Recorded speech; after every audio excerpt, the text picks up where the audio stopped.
Imagine waking up to a normal afternoon. Children are in school. Farmers are working in the fields. Families are eating lunch. And then, the sky suddenly turns black. The wind begins to scream. Birds disappear from the air. And in the distance, a giant wall of darkness starts moving toward the town.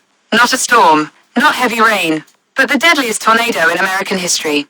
On March 18th, 1925, a monster tornado ripped through 3 U.S. states with unbelievable speed and violence.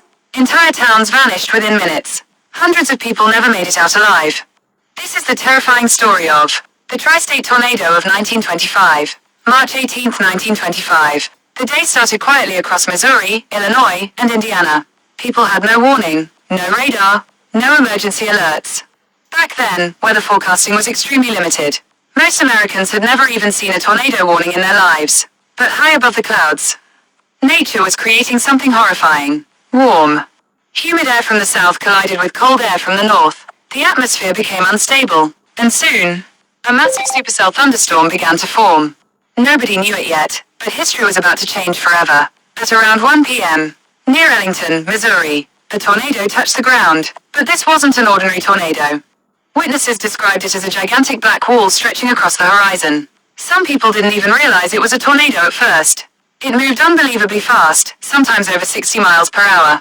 That meant people had almost no time to escape. The tornado tore through farms, forests, railroads, and entire neighborhoods. Homes exploded apart instantly. Trees were ripped from the ground. Animals disappeared into the air. And the monster kept growing stronger. The tornado crossed into Illinois. And that's where the true nightmare began. The town of Gorham was nearly destroyed within seconds.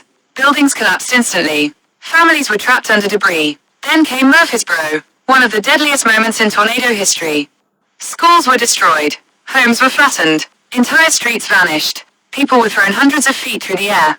More than 200 people died in Murphysboro alone. Survivors later said the tornado sounded like 1,000 trains roaring at once. The destruction was beyond imagination. Most tornadoes last only a few minutes. But the Tri-State Tornado kept going, and going, and going, for over 219 miles, through Missouri, Illinois, and finally Indiana. It stayed on the ground for around 3.5 hours, making it the longest track tornado ever recorded. Entire towns lost power instantly. Communication lines were destroyed. Rescue teams couldn't even reach many areas. Everywhere people looked, there was fire, smoke, and death. When the tornado finally disappeared, the destruction was unbelievable. Thousands of homes were gone. Entire communities had been erased. 695 people were killed. More than 2,000 were injured. It became the deadliest tornado in U.S. history. And even today, nearly 100 years later, meteorologists still study the Tri-State Tornado because of how extreme it was. Some experts believe its winds may have exceeded 300 miles per hour.